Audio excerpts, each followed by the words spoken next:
Laksana bayi ajaib, kelahiran Nabi Muhammad benar-benar membawa keberkahan bagi seluruh alam.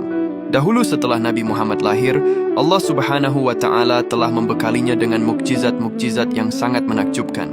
Mukjizat yang pertama, tubuh mengeluarkan cahaya indah. Peristiwa ini juga dirasakan Siti Halimah ketika pertama kali melihat bayi Nabi Muhammad untuk diasuhnya. Siti Halimah melihatnya penuh takjub. Wajah sang bayi yang bercahaya membuat dirinya begitu kagum karena baru kali itu ia mendapatkan bayi yang luar biasa. Adapun mukjizat yang kedua, yaitu air susu yang melimpah. Salah satu mukjizat Nabi Muhammad saat masih bayi adalah air susu yang melimpah dari ibu asuhnya Siti Halimah. Sebenarnya, tubuh Halimah saat itu sangat kurus dan kering. Namun pada saat menyusui Nabi Muhammad, air ASI yang keluar sangat deras dan berbeda ketika menyusui anak lainnya. Tidak hanya kedua ASI Halimah saja yang penuh, namun keledai dan unta tua miliknya juga mengalami hal yang sama, di mana air susunya melimpah bahkan yang semula kurus, tiba-tiba seketika menjadi gemuk dan kuat menempuh perjalanan.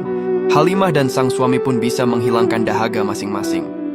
Keluarga Halimah yang awalnya sangat miskin dan serba kekurangan, ketika mengasuh Nabi Muhammad lantas mendapat rezeki yang berlimpah penuh keberkahan. Adapun mukjizat yang ketiga, yaitu lahir dalam keadaan sudah berkhitan. Hal ini membuktikan bahwa beliau merupakan manusia yang selalu dijaga kesuciannya oleh Allah Subhanahu wa Ta'ala. Selain berkaitan dengan kesucian zahir berupa khitan, Nabi juga beberapa kali mengalami penyucian batin melalui pengalaman luar biasa. Adapun mukjizat yang keempat, yaitu pada usia 5 bulan ia sudah pandai berjalan, lalu usia 9 bulan ia sudah mampu berbicara, dan pada usia 2 tahun, Nabi Muhammad sudah bisa dilepas bersama anak-anak Halimah yang lain untuk menggembala kambing.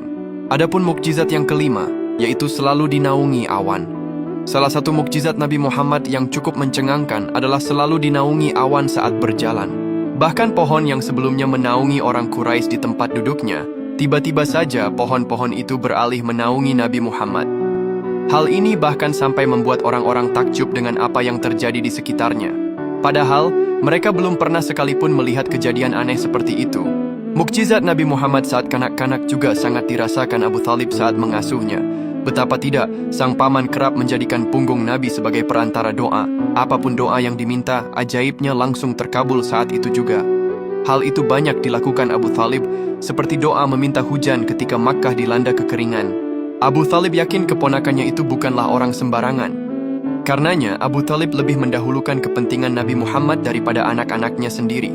Begitupun sebaliknya, Nabi Muhammad amat mencintai pamannya. Ia tahu pamannya memiliki banyak anak kecil dan hidup dalam kemiskinan.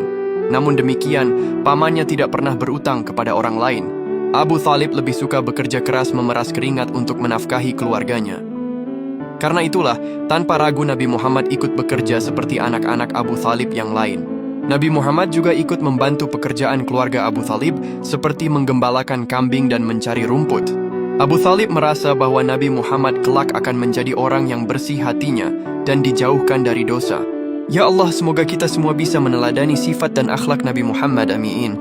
Allahumma salli ala Sayyidina Muhammad.